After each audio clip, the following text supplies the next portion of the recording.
Radio Islam Impact. Ça s'écoute aussi sur YouTube Music. Oumavox, musulmans et soldats français. Que la paix soit sur vous. Vous écoutez Radio Islam Impact. Sujet. Barakallahu fikoum. Alors, le métier de militaire de carrière en France, voire même de policier ou de gendarme, est-il compatible avec une pratique saine et fidèle de l'islam ? On sait aujourd'hui, c'est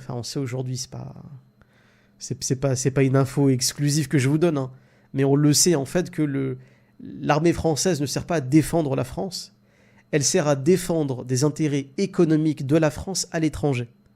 On sait que quand la France envoie des soldats au Mali, quand elle fait l'opération Serval, l'opération machin, l'opération truc, c'est pas par philanthropie, c'est pas pour sauver le monde, c'est pas pour sauver les veufs et les orphelins. C'est pas, on le sait très bien. On sait qu'en réalité, c'est une forme d'occupation d'un territoire pour permettre que ce territoire soit diplomatiquement pillé. Là où est la France, dans un territoire, elle est là en fait pour protéger des intérêts de pillage. Tout le monde le sait, il n'y a pas besoin de discuter, c'est même pas un débat, c'est un fait.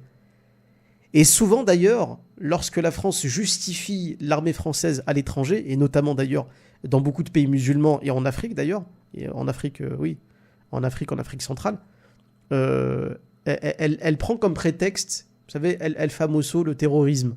La France combat le terrorisme. Si la France envoie des hommes en Afrique, c'est pour nous protéger du terrorisme. Très bien. Il y a du terrorisme au Mexique. Il y a des cartels, les cartels mexicains, ils sont plus puissants en force de frappe que toute l'armée française réunie. Vous attendez quoi, l'armée française, pour aller au Mexique ? Qu'est-ce que vous attendez pour aller vous occuper des étasses, des mecs qui prennent des tronçonneuses pour couper la tête des gens, et qui filment d'ailleurs les choses pour les mettre sur Internet. On la voit pas, l'armée française, là-bas. Elle est où, l'armée française en Colombie ? On la voit pas beaucoup. L'armée française qui va aller créer des centres de concentration pour les Ouïghours dans le Turkestan oriental. Elle est où, l'armée française ? C'est des formes de terrorisme, ce que je viens de citer. Mais non. En réalité, la France, elle ne peut pas s'attaquer à la Chine, parce qu'en réalité, le combat il va durer 30 secondes, tout le monde le sait. Et la France ne peut pas aller au Mexique, parce qu'en réalité, le combat serait la même chose. Vous allez perdre le combat en 30 secondes. Parce que les mecs des cartels, le Mexique, c'est un narco-État. Personne s'en prend à des narco-États, en fait, en vrai. Donc c'est pour ça, en fait, que c'est assez hypocrite, ce discours français, en fait, de l'armée française. Donc on sait très bien, en fait, que l'armée française, elle va attaquer des pays musulmans, elle va attaquer des pays pauvres, pas que musulmans d'ailleurs, mais elle va faire de l'ingérence dans des pays pauvres, dont le sous-sol, lui, est très riche. Et c'est d'ailleurs la raison pour laquelle ces pays restent pauvres. Parce que si on n'aide pas la population à essayer d'être autonome, forcément. Et d'ailleurs, paradoxalement, quand la France va dans ces pays pauvres, va protéger en fait son pillage, va développer même son pillage dans ces pays pauvres, elle a tout intérêt en fait à ce que la population reste pauvre. Parce qu'à partir du moment où une population accède à la connaissance, commence à se développer, crée des infrastructures, elle devient autonome et donc elle se protège. Elle ne peut pas être manipulable. Et donc malheureusement, si un musulman fait partie de ce genre d'armée, on pratique le haram en fait de toute cette armée. Et puis pour des raisons aussi évidentes, quand l'armée française rentre en guerre contre un pays musulman et qu'elle tue des musulmans, comment un musulman peut y participer ? C'est pas logique, c'est pas cohérent. Donc en réalité, l'Ikamavur, non, un musulman ne peut pas faire partie de l'armée française. Quand bien même ça partirait d'une bonne intention. Je rentre à l'armée pour me former, pour apprendre un métier. Il y a plein de métiers à l'armée. Tu peux être cuisinier à l'armée, tu peux être, je sais pas moi, pilote d'hélicoptère à l'armée. Voilà, en gros, il y a tout un tas de métiers à l'armée. Et moi, je peux comprendre qu'il y ait des jeunes qui ont 16-17 ans, qui veulent rentrer à l'armée en se disant, voilà, je veux voyager, je veux sortir de mon train-train de ma vie quotidienne. Plutôt pour le truc formateur, en fait, que les gens font l'armée. Moi, la plupart des gens que j'ai vus, et moi j'ai déjà bossé avec des CIP, des gens qui sont dans l'insertion professionnelle, le profil des adolescents et des adolescentes qui veulent faire l'armée, c'est souvent des ados qui ont été en échec scolaire une bonne partie de leur vie. Je ne fais pas de généralité, je ne dis pas que tous les soldats français, c'est forcément des gens qui ont été en échec scolaire, mais en bonne partie, c'est des gens qui ont été en échec scolaire une grande partie de leur vie. C'est des gens qui ne savent pas trop quoi faire, des ados qui ne savent pas trop quoi faire. Et à 18 ans, ils veulent s'engager à l'armée. Ou je crois d'ailleurs on peut s'engager à 17 ans avec une dérogation, un truc comme ça. Mais très tôt, en fait, c'est des gens qui cherchent à être formés et qui cherchent aussi à partir un peu à l'aventure. Faut dire la vérité, parce que quand on te dit que tu vas à l'armée de terre, je sais pas si vous avez vu des spots publicitaires de l'armée de terre. Honnêtement, ça donne grave envie. On dirait une pub pour Call of Duty, en fait. On te dit, ouais, l'armée, c'est une fraternité. L'armée, c'est un endroit de formation. L'armée te permet de voyager. Et là, on te montre des images de soldats qui montent des trucs et qui vont dans un avion et qui sont parachutistes. Et tu te dis, mais c'est stylé, en fait, je veux y aller. Je signe où? Après, on te dit en plus que t'es plus ou moins bien payé selon ce que tu fais, selon le bagage que tu as et ton cursus. Donc, c'est en fait l'armée, la plupart des gens qui vont à l'armée, c'est une question d'opportunité. Les gens qui vont te dire c'est pour le drapeau, l'honneur, la loyauté, c'est n'importe quoi. N'importe quoi. Et je dis pas que ça n'existe pas, attention. Et je dis pas qu'il n'y a pas des soldats qui ont la fibre patriotique. Ça, je suis convaincu qu'il y en a dans l'armée française. Et c'est des gens même très sincères. Mais un adolescent de 17 ans, de 18 ans, il sait même pas écrire honneur ou loyauté. Il sait même pas c'est quoi l'orthographe. Parce que le niveau des gamins qui rentrent à l'armée aujourd'hui, ils sont nés avec Bilal Hassani et Fortnite. Quand tu rentres à l'armée avec ça, qu'est-ce que tu me parles de loyauté, de drapeau, tu sais pas écrire ton prénom en fait. Tu vois, la génération qui arrive là, c'est une génération de cassos. Faut dire la vérité. Peut-être que l'honneur, la patrie, ça avait du sens il y a 30, 40 ans. Aujourd'hui, c'est un peu fini ce truc. Hein. Mais bon, comme vous savez, je fais des généralités, mais vous savez que je peux pas mettre tout le monde dans le même sac. Donc déjà, voilà, moi j'estime que ceux qui rentrent à l'armée, c'est déjà une question de carrière. Une vraie question de carrière. Ensuite, en ce qui concerne la loyauté, pour un musulman du moins, en principe, le musulman, et ça c'est Allah qui nous l'enseigne, le musulman, sa loyauté, elle va vers Allah subhanahu wa ta'ala, donc le Coran qui a été révélé, qui est sa parole, elle va envers le prophète alayhi salatu wassalam, et les messagers et les prophètes avant lui, qui étaient tous des musulmans, elle va envers son frère et sa sœur en islam. Déjà, si loyauté il devait y avoir en islam, pour un musulman, elle commence par là. Avant de parler de loyauté patriotique, liée au drapeau, liée au pays, liée au sol, liée au... c'est déjà une loyauté déjà islamique, une fraternité islamique. C'est celle qui compte le plus chez nous. Qu'en pense... quand bien même les autres penseraient autre chose, c'est comme ça, c'est un fait chez nous. Allah, il met un point d'honneur à établir la concorde entre les frères et sœurs, à interdire le fait de voler les biens de ton frère, etc. Enfin, voilà, de se tuer entre frères. Quand Allah nous a révélé et nous a rappelé, parce que c'est pas la première fois qu'Allah l'avait révélé, mais quand il nous rappelle l'histoire de Caïn et Abel, qu'on peut retrouver aussi dans l'Ancien Testament, dans le livre de la Genèse, et qu'Allah nous dit que le premier homicide, c'était un homicide qui était aussi un fratricide. Le fait de tuer son frère, pour Allah, ça mérite l'enfer, ça mérite le feu de l'enfer. Tu vois, Allah, il veut que les êtres humains, ils soient comme des frères, tu vois. Et surtout quand ils sont musulmans. Parce que la fraternité en humanité, on la reconnaît tous. Mais la fraternité avec ton frère et ta sœur en islam, c'est quelque chose qui est sacré chez nous. Donc déjà, quand tu as cette notion-là, islamique, hein, de ta loyauté, elle va vers Allah, son messager et tes frères et sœurs en islam, pose-toi la question de savoir quel est l'intérêt de l'armée française aujourd'hui. Une armée, historiquement, ça a plusieurs fonctions. Hein. Vous avez des armées qui défendaient plutôt un territoire, des armées qui servaient aussi à conquérir des territoires, donc qui envahissaient des territoires. Là, aujourd'hui, l'armée française, que vous le vouliez ou non, elle ne défend pas le territoire. Il n'y a aucun pays qui nous attaque en France. Jusque-là, on est d'accord. Bon. Le théâtre des opérations de l'armée française ressemble beaucoup plus à des interventions de milices privées, genre Blackwater ou je sais pas quoi là, des milices privées qui vont défendre les intérêts français, des intérêts économiques français en Afrique, au Proche-Orient, au Moyen-Orient. En fait, c'est presque du mercenariat ce que fait l'armée française. Sans être musulman déjà. Moi, tu me dis, est-ce que tu as envie de faire partie de l'armée d'une armée de mercenaires ? Non. Rappelez-vous ce que l'armée française a fait il n'y a pas si longtemps quand elle était en Centrafrique. Vous vous rappelez des affaires de pédophilie de l'armée française ? Où on a retrouvé sur le téléphone de soldats français, ne me croyez pas sur parole, vérifiez ce que je dis, on a retrouvé sur le téléphone des soldats français des vidéos pédopornographiques. où il y avait des soldats français qui proposaient à des gamins en Afrique noire, pauvres, des gamins pauvres, qui crevaient de faim, on vous donne à manger, vous en contrepartie, vous nous faites des faveurs sexuelles. Je résumerai pas l'armée française à ça. Mais je vous dis que l'armée française aujourd'hui, punaise, à chaque fois qu'on entend parler d'elle à l'extérieur, c'est toujours une catastrophe. Il y a quelques semaines, l'armée française, je crois que c'était au Mali, et vous me direz d'ailleurs si je me trompe en commentaire, l'armée française au Mali, elle a bombardé un mariage. Ces débiles mentaux qui prétendent être l'une des armées les plus puissantes du monde, les mieux équipées, avec des systèmes de communication, des drones, Punaise, ils n'ont pas fait la différence entre un rassemblement de djihadistes, je sais pas quoi, et un mariage. Ils ont bombardé des civils, au calme. Et c'est pas la première fois que ça arrive d'ailleurs. Et des affaires comme ça, il y en a plein. De pédophilie, d'assassinats de civils, c'est monnaie courante.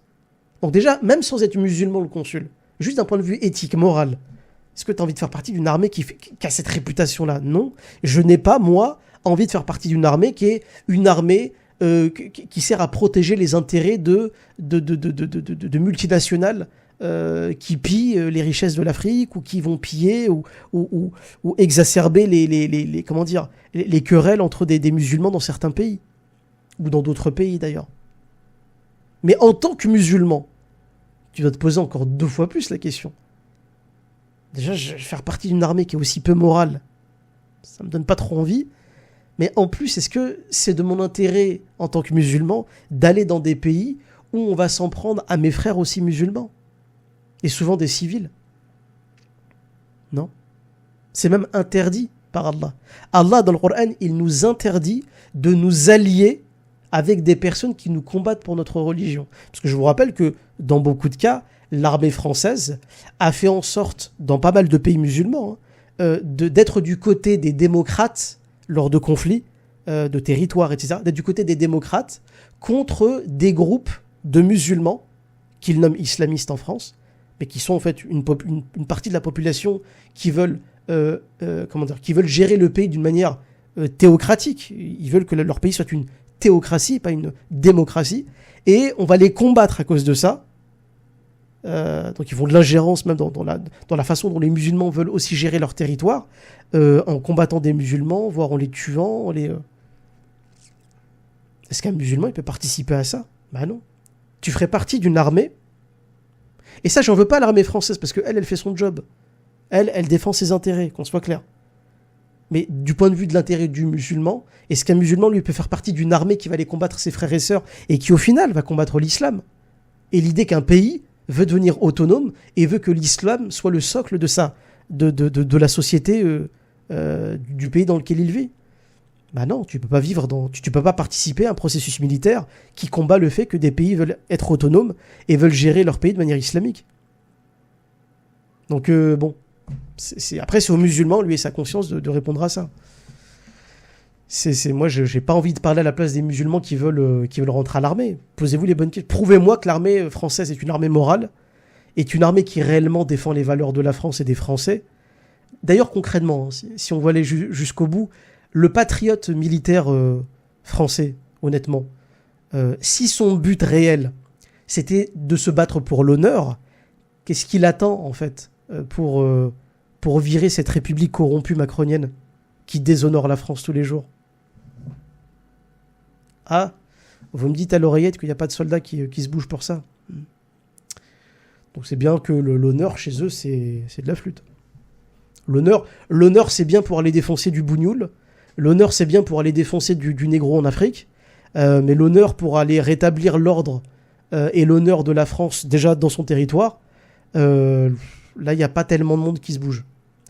Les observateurs de l'ONU ont dit que Macron avait agi avec une telle répression en France qu'elle était exactement la même qu'on peut trouver dans des pays de dictature.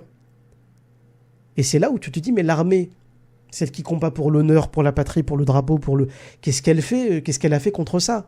Elle aurait dû être du côté des manifestants gilets jaunes à l'époque, de défendre l'honneur de la France et des Français. Ben en fait, non. L'armée française aujourd'hui, elle est mobilisée pour aller défendre les intérêts français en Afrique et le pillage des matières précieuses en Afrique. Donc déjà, tu vois, rien qu'avec ça, le consul, c'est déjà un champ de réflexion. Je leur demande déjà d'y réfléchir à 2 fois. Et surtout de se dire en tant que musulman, sois cohérent aussi avec ta religion. Parce que tu peux participer aussi à un processus qui sert aussi à détruire le monde musulman. Parce que la France, c'est pas son intérêt à ce que le monde musulman soit unifié et stabilisé. Au contraire, la France, lorsqu'il y a eu le début du conflit entre le Yémen et l'Arabie Saoudite, n'oubliez pas que la France, elle est allée armer l'Arabie Saoudite pour aller bombarder les Yéménites. Alors vous me direz que parmi les Yéménites, ceux qui ont débuté le conflit, c'était des chiites et qui ont fait des trucs horribles. Et je suis d'accord avec vous, il y a des chiites au Yémen qui pourrissent la vie des musulmans et il faut s'en occuper. Ça, il n'y a pas de problème. Mais la France, elle tire, wallahi, elle tire son énergie. C'est un peu comme un parasite, en fait. Tu sais qu'un parasite, c'est un micro-organisme qui va rentrer dans votre corps et qui va pomper votre énergie, qui va pomper ce que vous avez en vous. Bah, en fait, la France, c'est un peu ce qu'elle fait avec le monde musulman, et avec le monde africain d'ailleurs. Elle vit sous perfusion, en fait, elle pompe comme un moustique, elle pompe l'énergie des pays musulmans, et par ça, elle a besoin que ces musulmans soient systématiquement en conflit, ou que les pays d'Afrique noire soient systématiquement en conflit. Parce que lorsque des pays comme ça sont toujours en conflit, bah, c'est des pays qui s'industrialisent pas, c'est des pays qui ne gèrent pas leur agriculture et ne deviennent pas autonomes de ce point de vue-là. C'est des gens qui ont une perte de valeur, une décadence des mœurs, c'est des pays qu'on bousille en fait à force. Et j'aimerais juste terminer sur une chose. En islam, le musulman, c'est pas un soldat. Je l'avais déjà rappelé d'ailleurs sur plein de lives. En islam, le musulman, pendant une guerre, c'est pas un soldat, c'est un guerrier. C'est un guerrier. Elle est où la différence ? Le guerrier, c'est quelqu'un qui peut aller combattre fi sabilillah sans rien attendre. Même si en islam, il y a la notion de butin, c'est-à-dire qu'une armée qui a vaincu son ennemi, elle peut se permettre, une fois la guerre gagnée, de se remplir les poches sur le dos de son ennemi. C'est ce que la France a fait, c'est ce que l'Allemagne a fait quand elle a botté les fesses de la France, c'est ce que tous les pays européens ont fait à l'Allemagne après la Seconde Guerre mondiale, ils ont été ruinés d'ailleurs à plusieurs reprises, c'est ce que les Américains ont fait lorsqu'ils sont allés en Irak, ils ont pillé, bon. C'est comme ça, c'est la guerre, le butin, la guerre, c'est toujours intimement lié. Mais nous, moi, musulmans, on est honnêtes, on dit que le butin, il existe, tu vois. La différence entre un guerrier et un soldat, c'est qu'un guerrier, il peut, et il combat pour la guerre, pour un intérêt qui est supérieur à la guerre en elle-même. Le soldat, lui, comme son nom l'indique, il combat pour sa solde. D'où le terme soldat. Une solde, c'est de l'argent. C'est la paye. Tu vas te battre pour ta paye. Mourir pour une paye, c'est triste. Mourir pour tes idéaux, pour les convictions que tu défends, c'est glorieux, c'est beau. C'est pour ça qu'on dit en islam que nous, on est des guerriers. Je ne suis pas un guerrier. Hein. J'explique un principe islamique. Qu'en islam on est des guerriers, mais on n'est pas des soldats. Même si nous, aujourd'hui, on utilise le terme soldat pour aller un peu vite dans les conversations. Mais nous, on parle plutôt de guerrier. Parce qu'un guerrier, c'est quelqu'un qui, surtout quand il est musulman, lui va se battre pour un idéal qui peut être critiqué par beaucoup de gens. Mais lui, au moins, il va se battre pour un idéal. Le soldat, lui, il va se battre pour une paye. C'est pour ça d'ailleurs que je vous dis que l'armée française, elle ressemble beaucoup plus à une compagnie de mercenaires qu'à une armée qui se bat pour l'honneur, pour l'esprit patriote, pour ce pseudo-lien tellurique, son lien avec la terre qu'elle devrait défendre, etc. Ça a pu être le cas un jour. Quand l'armée, quand il y avait la guerre franco-prussienne, quand il y avait la guerre, enfin je veux dire, tout le 19e siècle en fait, hein, quand on regarde bien. Le 19e siècle, ça a été le siècle où l'Allemagne, en fait, la Prusse de l'époque, était la pire ennemie de la France. Et il y avait des invasions de l'armée prussienne à chaque fois, quoi. Et on sait que les Français, eux, ils prenaient les armes, même les paysans prenaient les armes pour défendre leur terre. À l'époque, ouais. Quand il y avait des résistants français durant la Seconde Guerre mondiale, qui n'ont pas été très nombreux, ils ont pris les armes pour se défendre de l'occupant nazi. Ouais, là, je veux bien les croire que c'était pour défendre leur territoire, le peuple, dégager l'ennemi, Mais aujourd'hui, l'armée française, tu regardes juste où est l'armée française, ses théâtres d'opération dans le monde, et tu comprends très vite que c'est du mercenariat, c'est plus du tout le fait de défendre la patrie, l'honneur. Les gens qui y croient encore, c'est des benets qui ont un peu trop joué à Call of Duty, quoi. Donc voilà, ça c'est mon avis sur l'armée. Oui, vas-y, Farid. D'ailleurs, on pourrait faire un test, hein. Il suffit juste de changer le statut demain des soldats. Dis aux soldats qui sont au Mali demain, votre statut, il passe de guerrier à soldat. Vous allez vous battre pour la patrie, mais vous êtes plus payé. Puis voilà, on va voir ce qui va se passer. Ah ouais. Ah oui. Ah oui, non, mais c'est terrible, mais c'est ça, je te jure que c'est ça. C'est exactement ça. Donc voilà. Moi, je peux comprendre que des adolescents veuillent aller à l'armée parce qu'ils se disent, tiens, je vais pouvoir voyager, je vais pouvoir passer mon permis, mes permis d'ailleurs, mes permis bateau, mes permis hélicoptère, mes permis je sais pas quoi, j'y connais rien mon autre permis. Je peux comprendre qu'eux, ils voient ça comme une opportunité dans la vie. Et je vais vous dire, moi je connais même des frères qui ont été soldats, d'ailleurs sur le serveur il y en avait, et il y en a un ex-soldat pour le coup, un jeune frère qui était sur le serveur, qui lui est marin, pardon, et alhamdoulilah, voilà, ils sont rentrés à l'armée avec beaucoup de conviction, ils voulaient être formés, ils voulaient servir à quelque chose. Ça, je peux le comprendre, vouloir être formé. Après, il faut vraiment se poser la question. Je veux dire, au bout d'un moment, il y a une question éthique qui va être posée, c'est si demain, on te demande d'aller combattre tes frères et sœurs musulmans, tu vas faire quoi? Je vais vous raconter une anecdote. Et je vais terminer là-dessus. Lorsqu'il y a eu pendant la guerre froide, lorsque le bloc de l'Ouest est opposé au bloc de l'Est, ou l'inverse, ça dépend de où vous vous placez, l'armée russe avait envoyé, plutôt l'armée soviétique, avait envoyé des centaines de milliers d'hommes en Afghanistan. Et vous savez que l'Afghanistan, ça a été un théâtre militaire gigantesque, et qui a été même déterminant pour l'histoire du bloc soviétique. Les Russes, ils avaient envoyé au final plus de 950 000 soldats en Afghanistan. Le chiffre est énorme. Et pourtant, ils se sont fait défoncer là-bas. Comme quoi, le nombre, ça fait pas tout. Les Afghans à l'époque, les talibans, les moudjahidines afghans, étaient soutenus par les Américains. Et à l'époque, ils étaient dépeints comme étant des héros. Hein, c'était la fameuse époque où les musulmans, lorsqu'ils aidaient les Américains et l'Occident, étaient des héros. Lorsqu'ils cessaient de les aider, c'était des djihadistes fanatiques, terroristes, je sais pas quoi. Bon, selon l'époque, selon nos intérêts, la description aussi, elle change des gens. Mais bon, bref, à l'époque, la Russie avait envoyé plus de 950 000 soldats russes en Afghanistan. Et la Russie, au bout d'un moment, elle a été obligée de rapatrier tous leurs soldats russes musulmans au pays. À votre avis, pourquoi? Voilà, quand je l'ai lu, j'étais j'étais mort de rire. Est-ce que vous savez pourquoi? Pourquoi la Russie avait fait rapatrier tous leurs soldats musulmans russes du front afghan? Et quand j'ai vu ça, j'ai souri, j'ai dit, mais... Punaise. Est-ce que vous le savez, les gens du chat? Il y a un petit décalage de 30 secondes sur le chat. Est-ce que vous savez pourquoi? C'est une vraie question. Hein. N'allez pas sur Google. N'allez pas sur Google. Juste dites-moi si vous avez la réponse ou pas. Je pense que sur Discord, il y a des gens qui ont peut-être déjà la réponse. Non, sur le chat YouTube, personne 325 personnes, notre proposition. Ils n'avaient pas tiré sur les Afghans. Ouais. Ils ont eu peur qu'ils se retournent contre eux. Ouais. Ils se sont alliés aux musulmans. Exactement, Flala.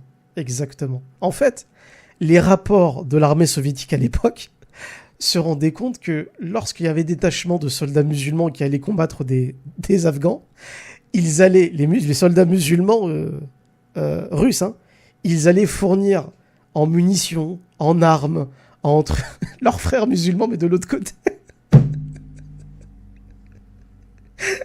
Les soldats musulmans russes, ils allaient aider leurs frères musulmans afghans sur le champ de bataille. Ils étaient censés les combattre. Ils les ont aidés. C'est beau, c'est magnifique. Voilà. Ah ouais, c'est magnifique.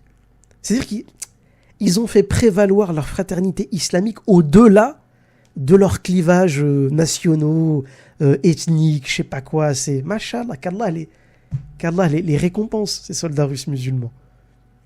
Quand j'ai lu ça, j'étais par terre. C'est pour ça que je vous dis, réfléchissez. les Russes, ils ont envoyé des soldats musulmans combattre d'autres musulmans.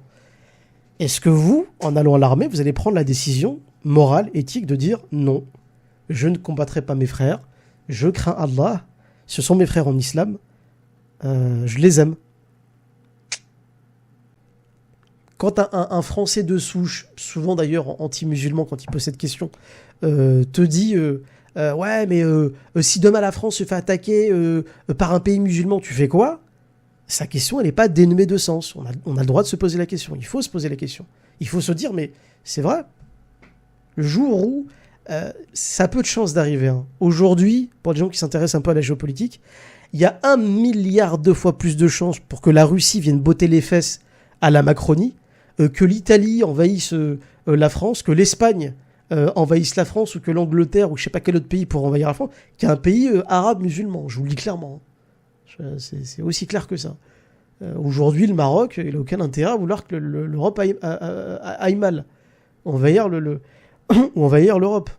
Simplement parce que la plupart des touristes qui viennent au Maroc, ils sont européens, ils sont bien contents de trouver un Maroc très touristique. Bon, l'Algérie, c'est un peu compliqué, mais les Algériens, eux, ils sont pas dans le délire ils sont pas aussi revanchards. Ils ont pas envie de faire comme Charles X, de traverser la Méditerranée et d'envahir la France comme l'a fait Charles X en 1830. Les Tunisiens, j'en parle même pas. La Tunisie, je parle pas des Tunisiens mais je parle du gouvernement tunisien. Bon, le tourisme et le reste, ils s'en foutent, c'est fini. Les pays d'Afrique noire, ils ont même pas les munitions pour retirer sur qui que ce soit. Vous avez vu les entraînements qu'il y a au Togo, au Cameroun, tout. Bon, ils ont tellement pas de moyens qu'ils simulent. Ils simulent des entraînements avec des bâtons, quoi. Tellement ils ont pas de moyens, donc ils ont des lance-pierres. On n'envahit pas une superpuissance avec des lance-pierres. Donc voilà, concrètement, il y a plus de chances pour qu'un pays européen envahisse un autre pays européen qu'un pays musulman aille envahir un pays non musulman ou je sais pas quoi. Ça, là, géopolitiquement, c'est très peu probable. Mais imaginons que ça arrive. Bah, moi, je trouve légitime la question qui est posée, c'est vous les musulmans, vous êtes français, pour la plupart, vous aimez la France, c'est chez vous. Qu'est-ce que vous feriez si un jour le pays est attaqué ? Moi, je me pose la question. Si c'est par un pays musulman, est-ce que j'irai combattre mes frères musulmans ? Non, la question, elle est vite répondue. Si c'est un pays non musulman qui envahit la France et qui sème... oui, moi, je défendrai évidemment mon territoire face à une armée qui n'a rien à faire là. En revanche, si un jour un pays musulman veut envahir la France, moi, la solution que j'ai, je rentre pas en guerre contre mes frères. En revanche, j'irai au moins voir mes frères pour leur dire ne semez pas du trouble chez nous musulmans français, parce que c'est aussi chez nous. Votre combat que vous amenez chez moi, ça va être des morts, ça va être... Vous voyez ? C'est-à-dire que même si, d'un point de vue militaire, je m'interdirais de prendre les armes contre mes frères, ça ne veut pas dire que je n'essayerai pas de dire à mes frères ici c'est chez moi, n'envahissez pas la terre aussi d'une partie des musulmans. Vous voyez ? Donc j'essaierai au moins d'user de diplomatie et j'essaierai de raisonner mes frères en islam. Mais les combattre et les tuer, jamais de la vie. Il y avait un des compagnons, et je termine là-dessus et je te laisse la parole, Fahim. Il y avait un des compagnons du prophète alayhi salatu wassalam, et j'ai oublié le nom de ce compagnon d'ailleurs, mais peut-être qu'il y a des gens qui vont s'en souvenir.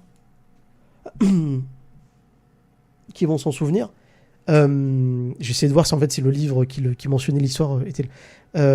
Lorsqu'il y avait un conflit qui a débuté entre Muawiyah, le fils d'Abu Sufyan, qu'Allah soit satisfait d'eux, et de Ali ibn Abi Talib, qu'Allah soit satisfait de lui.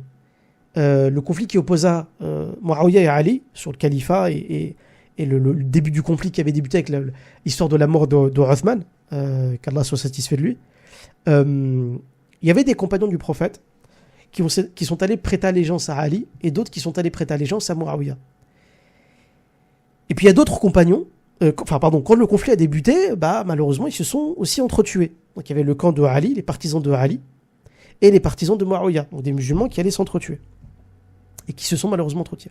Mais il y a des compagnons du prophète, alayhi salatu wassalam, et notamment un, qui lorsque le prophète, alayhi salatu wassalam, était encore vivant, il a dit au prophète, il a fait le serment au prophète, mon épée ne combattra jamais un musulman. En gros, il disait au messager de Dieu, si j'ai une épée, si je dois combattre, ce sera que pour combattre les ennemis des musulmans, mais jamais pour combattre des frères. Jamais. Jamais je combattrai des frères. Donc dans le conflit qui opposait Muawiyah à Ali, il y a eu des musulmans qui ont accepté de faire la guerre contre leurs frères musulmans, ça a été un désastre. Et puis il y a des compagnons du prophète alayhi salatu wassalam qui pour moi ont été au top du top. Ils se sont dit, je rentre pas dans la ruse du shaitan, jamais je rentrais dans un camp de musulmans ou dans un autre camp de musulmans pour qu'on s'affronte, jamais. Moi je suis au-dessus de ce clivage. Moi je crains tellement Allah et j'aime tellement mes frères que j'ai pas envie de les tuer. Et si tout le monde d'ailleurs avait suivi cette méthodologie-là, il y aurait jamais eu de guerre entre Muawiyah et Ali, et il n'y aura pas eu de soldats pour faire la guerre à d'autres musulmans, malheureusement. Donc voilà, ça c'est mon avis sur l'armée, sur la guerre, sur la loyauté, l'allégeance, la France. Je te laisse la parole, Fahim. Excuse-moi, frère. Ouais, je t'en prie, barakallahu fik pour cet exposé, c'était hyper intéressant. Et d'ailleurs, il y a un commentaire d'Alain Deloin là, qui mérite d'être critiqué un petit peu, parce que il nous dit par rapport à ton raisonnement et ton exposé, que avec ce raisonnement, dans ce cas-là, quoi qu'on fasse au service de la France, je le précise bien, serait répréhensible pour nous musulmans. Et que nous aussi, on bénéficie du pillage que la France donc fait en Afrique, et que dans ce cas-là, il faudrait retourner au bled. Sauf qu'il y a une sacrée différence de faire une chose en France, et pour la France, comme tu l'as dit, pour le drapeau, pour les valeurs de la France, etc. Bon, je te laisse la parole. Non mais ça me fait marrer en fait les gens qui te disent ouais mais vous en profitez vous aussi. Moi je me passerais bien de profiter de tout ça. Tu sais aujourd'hui en fait tu nous fais un reproche comme si en fait moi je travaillais au ministère des Finances, au ministère du Budget, au ministère de la Défense, que je bossais à Bercy et que j'avais un pouvoir de décision là-dessus. La France elle produit de la richesse. Tout pays devrait produire de la richesse. Il y a une manière éthique de produire de la richesse. La France, elle a décidé de produire de la richesse en noyant ses mains dans le sang. C'est un choix éthique du gouvernement. Mais moi, j'en suis pas le responsable. Moi, je suis quelqu'un qui jouit de la richesse d'un pays. Mais c'est pas moi qui est responsable de comment elle l'obtient. C'est-à-dire que quand je vais à Darty, quand tu achètes un truc sur Amazon, il n'y a pas écrit sous le téléphone que tu achètes a été produit par le fait d'avoir envahi un pays, défoncé sa population, volé ses matières premières. Le client, il achète un produit. C'est la base du commerce. Je suis responsable de ce que j'achète. En revanche, c'est plutôt ceux qui produisent le téléphone ou le pays qui va aller piller tous les pays du monde pour aller fabriquer ce téléphone qui ont du sang sur les mains, pas nous. La responsabilité... En fait, il n'y a pas de responsabilité collective dans ce que tu viens de dire, Alain Deloin. Ça n'existe pas, la responsabilité collective à ce niveau-là. De dire qu'on jouit des richesses d'un pillage, c'est vrai, c'est un fait, personne ne peut le cacher. En revanche, la France, elle peut et elle pourrait acheter ses matières premières de manière honnête. Elle ne le fait pas. Donc moi, je ne suis pas responsable. Ne me fais pas porter la responsabilité de mon gouvernement sur mes épaules, pas du tout. Moi, je suis un client. Et si au bout d'un moment, on devait se poser cette question à chaque fois, de savoir si on a une responsabilité sur tout ce qui se passe, ou l'impact que l'économie a sur nos vies, je veux dire, moi je vivrais dans une caverne en Auvergne en fait, tu vois. Et puis j'allumerais des feux avec des morceaux de bois, puis je chasserais des biches ou tu vois, avec des serbacanes ou avec des lances. En fait, c'est absurde. C'est un sophisme de dire ouais mais vous profitez bien de... Moi je profite de la richesse que produit mon pays. D'autant plus que cette richesse-là, je permets à mon pays de la produire parce que financièrement, je participe aussi à l'activité économique de mon pays. En revanche, la manière dont le gouvernement, lui, va envahir deux pays pour voler ses biens et créer de la richesse, ça c'est le problème de mon gouvernement. Et tu verras d'ailleurs Alain Deloin, si tu as regardé, si tu es un peu un habitué de la chaîne, je pense pas d'ailleurs, sinon tu n'aurais pas osé dire ça sur le chat, tu peux regarder tous les lives qu'on a fait, on a toujours dénoncé la même chose. Donc moi, de manière idéologique, je suis totalement cohérent, on est tous cohérents ici. C'est pas la responsabilité des musulmans ou des Français, le pillage. C'est la responsabilité d'un gouvernement. C'est lui qui décide ça. Les Français, eux, ça fait très longtemps, et tu le sais d'ailleurs, si tu étudies un tout petit peu l'actualité de la France, ça fait très longtemps que le pouvoir de décision du peuple français lui a été retiré. La France n'est plus une démocratie. On vit dans une oligarchie, dans une plutocratie. Aujourd'hui, c'est une toute petite élite qui choisit à la place de dizaines de millions de Français. Et c'est cette toute petite élite qui va profiter de la misère et du chaos de ces pays-là pour se faire de la thune. C'est pas le consommateur, en fait, qu'il faut viser. Cela dit, le consommateur, lui, et si c'était un peu le but de ta démarche, ça aurait pu être intéressant, mais je pense pas que c'était le cas. Il faut quand même dire au consommateur, attention, ce que vous consommez aussi, il provient aussi de conflits, et ça on l'entend parce que c'est une évidence. Donc, finalement, Alain Deloin, c'est quoi que tu vas apporter, à part des évidences? C'est juste dire, ah ben, vous critiquez alors que vous aussi, vous faites des fautes et vous prenez des téléphones par... Ouais, j'ai un téléphone, hein. C'est tout. Maintenant, Alain Deloin, moi j'aimerais que tu sors de ton pseudo là, parce que sous couvert d'anonymat, avec une belle référence d'ailleurs aux inconnus, excellent sketch d'ailleurs, moi j'aimerais que tu fasses preuve du même courage et du même reproche, et que tu ailles voir le gouvernement et que tu ailles leur dire, bon les gars, faut peut-être arrêter de piller l'Afrique, non? Parce que moi sur internet je suis obligé de reprocher au Mavox qu'il a un téléphone portable. Bah non, tu le feras jamais, Alain Deloin. Tu sais pourquoi? Excuse-moi de te le dire, hein, parce que t'es une baltringue.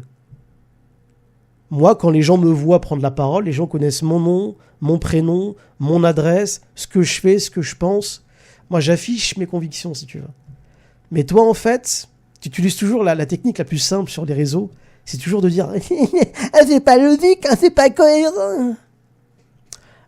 On est aussi incohérent, c'est vrai, ça peut arriver. Bon, en termes de conviction, si tu veux, et d'analyse politique, moi, je suis capable de t'expliquer en fait en quoi je suis incohérent et où d'ailleurs s'arrête mon incohérence. Et là où moi s'arrête mon incohérence, c'est-à-dire là où je vais acheter des téléphones portables qui effectivement viennent de pays, les composants viennent de pays qui sont en guerre et dont l'Occident en fait va préparer ces guerres-là. Moi, je sais que là où s'arrête mon incohérence commence l'implication du gouvernement et de son projet néfaste pour les pays africains et leur pillage. C'est leur responsabilité. Tu comprends? Faire culpabiliser le client, ça a ses limites. Tu vois? Donc voilà, Alain Deloin, Mister Baltringue. Le jour où tu feras preuve de courage, tu prendras la parole en public en affichant tes convictions, on s'appellera. D'accord? Donc profite de ton paquet de chips, de ta bouteille de Coca-Cola et de ton anonymat. T'es dans l'ombre, t'es dans la crasse et dans l'ombre, et c'est là où tu resteras toute ta vie. Mais c'est vrai, effectivement, ouais. C'est vrai que de ce conflit, malheureusement, la France, elle jouit de beaucoup de richesses dont on profite. C'est vrai. C'est tout. C'est tout. Le problème avec ce genre de raisonnement, en fait, Mahdi... Ah, excuse-moi, Barbossa, je dis juste un petit truc, et après je te laisse. C'est qu'en fait...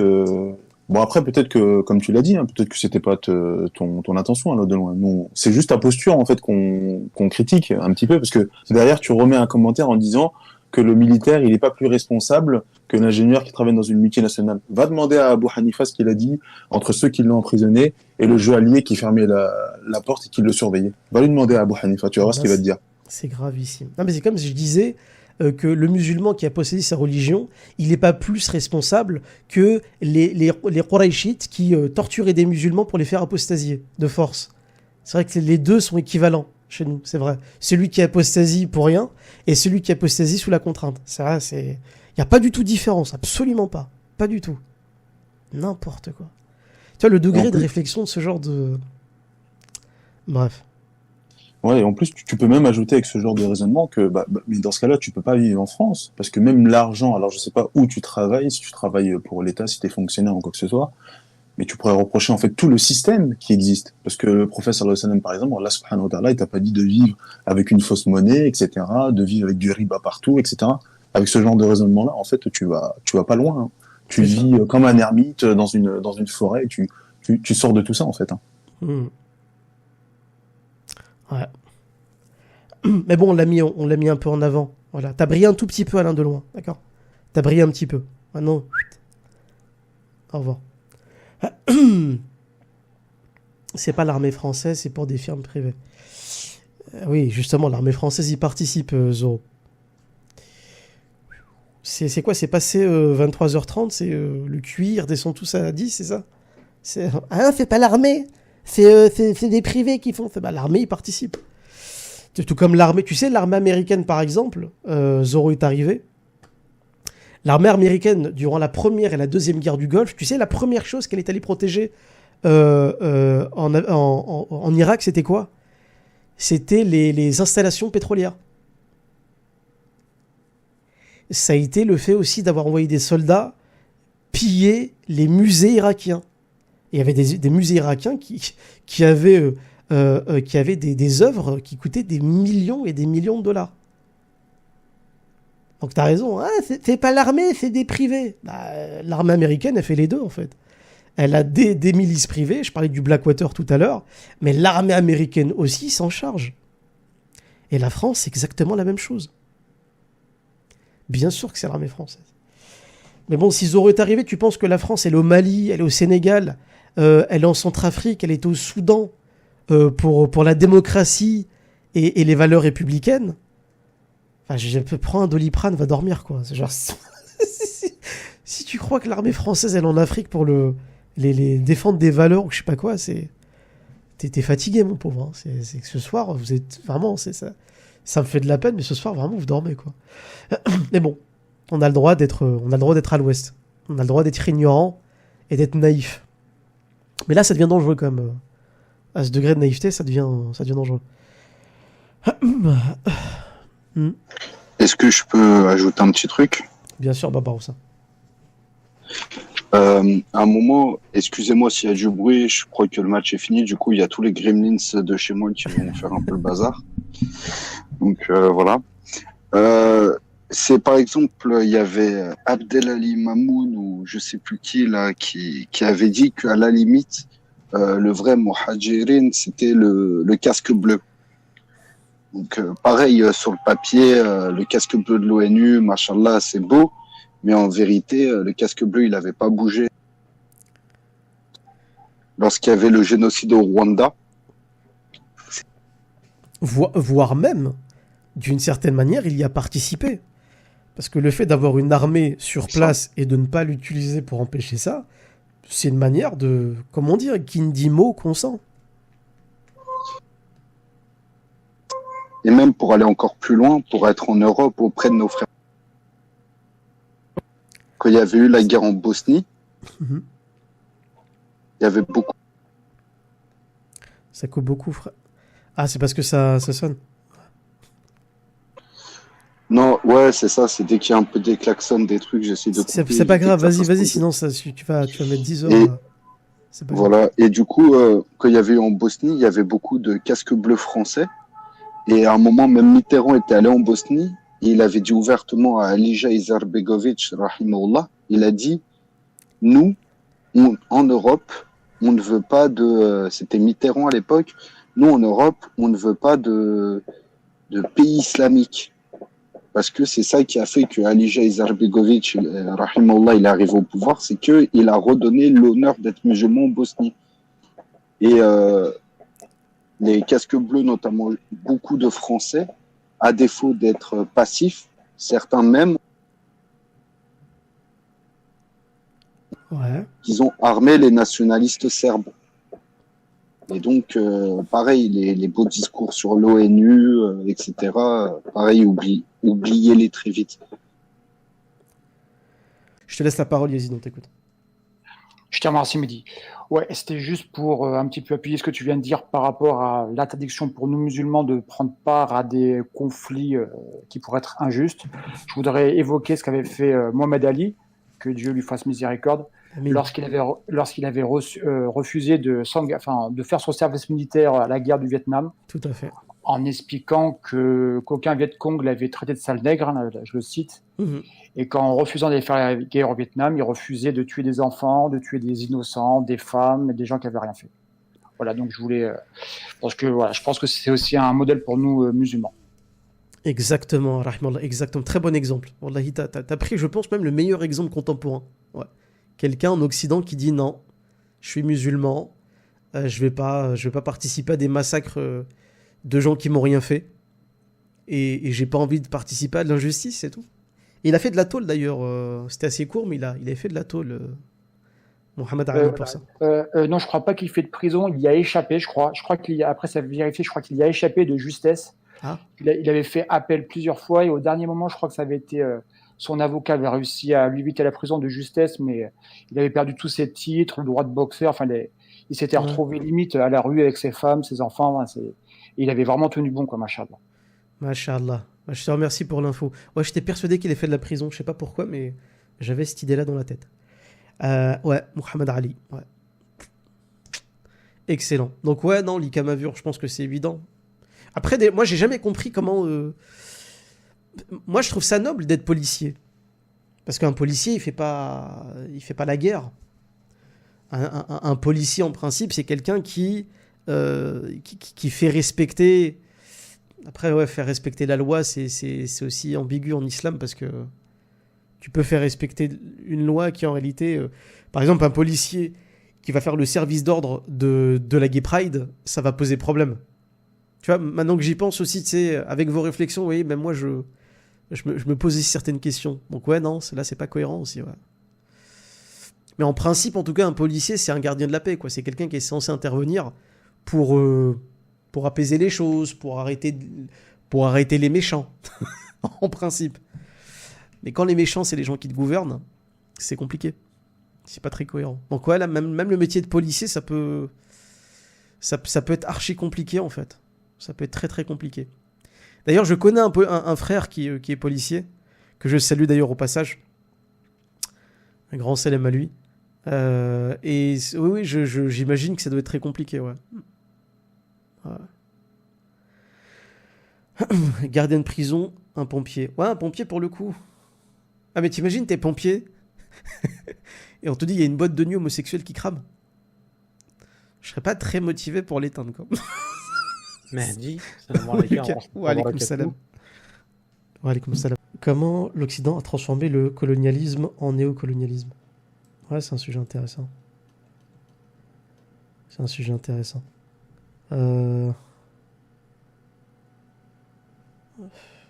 Comment la France elle a changé le colonialisme en néocolonialisme? Je pense pas que ce soit réellement la France qui fait ce changement-là. Parce que le colonialisme tout court, c'est qu'on envahissait un pays, on dominait sa population, on prenait les rênes du pouvoir, puis c'était chez nous, quoi, c'était une colonie. Le néocolonialisme, c'est juste que le colon, lui, il se déplace plus, il n'a plus besoin d'être là présent physiquement, mais il préfère prendre des traîtres parmi le peuple en question, lui donner des valises de billets et lui dire, c'est quoi, aujourd'hui on peut plus se permettre d'envahir un pays, de le forcer à faire ce qu'on veut. Aujourd'hui, en fait, on va prendre des larbins issus de votre peuple, donc des traîtres issus de votre peuple, et on va les payer pour qu'ils tyrannisent leur propre peuple. Et c'est ce qui a donné la France-Afrique et les pays colonisés en Afrique. Au Proche-Orient, au Moyen-Orient. C'est aujourd'hui, la France, elle n'a plus besoin de mettre à l'amende un pays tout entier. Tu vois. Elle envoie une fois de temps en temps des soldats pour faire la police. Mais dans les faits, tiens, le président du Togo, tu viens là. Tiens, le président kényan, à genoux. Voilà, à genoux. Tu prends l'argent. Chut. Voilà, tu fais ce qu'on te dit. Tu continues à martyriser ton peuple. Fais en sorte d'ailleurs que ton pays soit toujours le tiers-monde, et fais en sorte d'ailleurs d'apprendre à ton peuple qu'ils seront toujours le tiers-monde du monde, qui seront toujours les plus pauvres, les plus bêtes et les plus incapables du monde, et en contrepartie, nous on te donne des mallettes de billets. Voilà. Donc tu prends ta mallette et tu dégages. Et ça a été le cas de la France-Afrique. Moi je pense pas que ce soit le cas des anciens colons, en fait. Je pense que la néocolonisation, elle est surtout du fait des gens de chez nous, hein. Parce que finalement, la France, elle ne fait qu'appeler des Noirs à être des traîtres à leur propre peuple, des Maghrébins à être des traîtres à leur propre peuple, des Arabes à être des traîtres à leur propre peuple. Au moins avant, pendant la colonisation, on avait au moins l'excuse de dire ils étaient plus forts militairement, on peut rien faire. Là, cette excuse, on l'a plus, quoi. Et c'est la raison d'ailleurs pour laquelle la France, elle en est à son 22e assassinat de chef d'État africain, ou 23e d'ailleurs. 22e ou 23e assassinat de dirigeants africains. avec l'avant-dernier en date ou le dernier en date, c'était Kadhafi. Parce que Kadhafi, c'était le dernier à dire, les gars, allez vous faire voir. Mon pays, je vais le gérer comme je veux. J'ai pas besoin de vous. Bon, Kadhafi, il était très critiquable hein, sur plein de choses. C'était un taré, mais on peut pas nier que c'était le pays qui avait le plus haut niveau de vie quasiment d'Afrique. Quasiment tout était gratuit, les soins, l'éducation et tout. Et aujourd'hui, regardez ce que c'est devenu. D'ailleurs, tous les prédateurs du monde qui sont allés en Libye, une fois que Kadhafi est tombé, c'est hallucinant. Des diplomates français, des businessmen israéliens, un délire. Donc ouais, la colonisation, c'est quelque chose qu'on subissait, et je pense que la néocolonisation, c'est un truc qu'on a choisi. Pour moi, c'est ça la vraie différence. Et ça a été très simple d'ailleurs. Souvent d'ailleurs, cette néocolonisation, elle est passée par des gens qui, pendant la colonisation, faisaient partie du côté français. Par exemple, en Algérie, il y avait ce qu'on appelle le DAF, les anciens du DAF, ce qu'on appelle les déserteurs de l'armée française. C'était des anciens qui faisaient partie, en fait, qui étaient des supplétifs, des agents du colon français, et qui, lorsque l'Algérie a eu son indépendance, entre guillemets, ces anciens du DAF ont retourné leur veste, se sont fait passer pour des libérateurs et des résistants du FLN.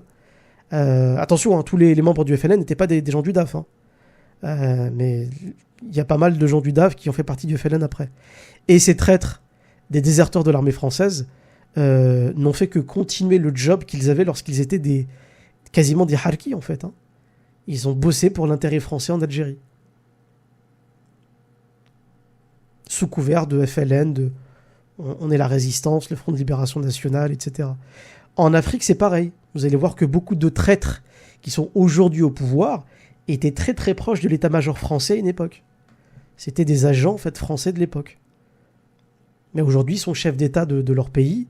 Mais en fait, ça reste toujours des salariés de la maison mère qui est la France. Donc voilà, la colonisation, on la subissait. Et il y avait des guerriers qui ont essayé de s'y opposer. Le néocolonialisme, c'est juste un truc fait par des traîtres qui ont choisi d'être des larbins. Elle est là la vraie différence. Je vous laisse la parole pour les gens qui veulent conclure là-dessus. On va terminer, Inch'Allah. Si quelqu'un a quelque chose à dire. Ouais. Ouais, pour conclure très très rapidement, en fait, c'est comme tu as expliqué. Quand j'entends parler de colonialisme, c'est un pays qui envahit un autre pays. Maintenant, est-ce que ce que tu expliques, ça serait pas mieux d'utiliser le terme impérialisme? Après, je peux me tromper, mais c'est une question que je me pose. Ça revient au même. Là, c'est juste de la sémantique, ça revient exactement au même. Quand on parle d'impérialisme, on parle d'un État qui va vassaliser plusieurs États, et oui, qui va être un empire. C'est pour ça qu'on parle d'impérialisme. Quand on parle d'impérialisme américain, c'est que l'impérialisme américain, lui, l'empire américain toquait à la porte de tous les pays, leur bottait les fesses, les mettait à genoux et les pillait sans problème. Mais ça revient au même, en fait. On pourrait aussi parler d'impérialisme français. C'est juste de la sémantique. Ça revient exactement au même. Abonnez-vous.